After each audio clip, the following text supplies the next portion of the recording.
జై శ్రీమన్నారాయణ. ఈరోజు ధనుర్మాసం 10వ పాసురంలో ఉన్నాం మనం. நோத்துற்றவருக்கும் புயிர் அம்மன்னாய் மாத்தமும் தாராரோ வாசல் திருவாதார் நாத்தத்தாய் முடி நாராயணன் நம்மால் போத்தபறை தரும் புண்ணிய நாள் பண்டொரு நாள் கூத்தத்தின் வாய் வீந்த கும்பகர்ணனும் தோத்து முனக்கே பெருந்தையில் தான் தந்தானோ ஆத்தாரந்தருடாய் அருங்கலமே తేత్తమాయ్ వందు తిరవేలోరెంబావాయ్. ఈరోజు పాశ్రంలో మన ఆండాళ్ళ తల్లి 5వ గోపికను మేల్కొలిపేందుకు మిగిలిన గోప బాలికలతో వచ్చింది. ఈ గోపిక విశేషం ఏమంటే ఈమె చాలా సౌందర్యవతిట. గోపికలందరూ కృష్ణుని కోసం నానా పాటలు పాడుతూ ఉంటే కృష్ణుడు ఈమె కోసం పాటలు పాడుతారట. అటువంటి గోపిక. పైగా ఈమె ఇంటి పక్కనే శ్రీకృష్ణుని గృహంట.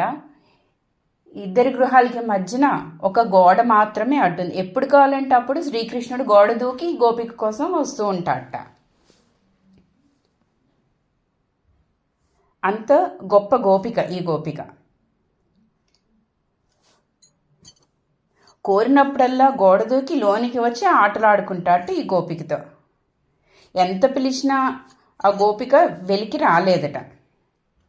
ఎందుకు రాడు కృష్ణుడు చూద్దాం అని ధైర్యంగా లోపలే ఉందట ఈ గోపిక. కృష్ణుడే ఈమె కోసం నోము నోచాడా అన్నట్లు ఉంటుందట ఈ గోపిక. అయితే అంత గొప్పదైన ఈమె తమతో ఉంటే కృష్ణుడు త్వరగా అనుగ్రహిస్తాడని మన ఆండాళ్ళమ్మ మిగిలిన గోపబాలికలు ఈ గోపిక గృహానికి వచ్చారు. ఈమెను ఎలా నిద్ర లేపుతున్నారంటే, సర్వస్వామినే దాసోహం అనిపించుకునే అదృష్టమును నోచుకొని నీ ఒక్కదివే స్వర్గాన్ని అనుభవించుతున్నావా? ఎంత స్వార్థం అమ్మా! తలుపు తీయకపోయావు, కనీసం ఒక పలుకైనా పలుకు అమ్మా. అంటే ఇక్కడ అర్థం ఏమిటంటే, మహానుభావుల దర్శనంతో మన జన్మ ధన్యం అవుతుంది.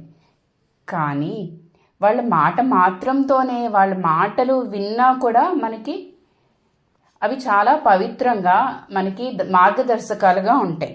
అందుకని కనీసం దర్శనం ఇవ్వకపోయినా కనీసం ఒక పలుకమ్మా అని ప్రార్థిస్తున్నారు. మంచి పరిమళాలు గల తులసి మాలను అలంకరించిన కిరీటం పెట్టుకున్న కాలనియంత అయిన శ్రీమన్నారాయణ్ణి నోరు తెరిచి కీర్తిస్తూ పాడినచ్చో మనకు కోరినది ఇస్తాట శ్రీకృష్ణుడే. మనం కోరుకునేది ఏంటి? ఆండాళ్ళమ్మ గోపబాలికలు కోరుకుంటున్నది పరై, అది ఇస్తాట మనం ప్రార్థిస్తే. కుంభకర్ణుడే ఆ నిద్ర తనకి ఇచ్చినట్టుగా నిద్రపోతోంది గోపిక. లేకపోతే అంత బద్ధకం ఎక్కడి నుంచి వచ్చిందమ్మా నీకు? నీతో కలిసి మా గోష్ఠి పూర్ణం అవ్వాలి అంటే శిరోభూషణమై మాకు దారి చూపాలమ్మా.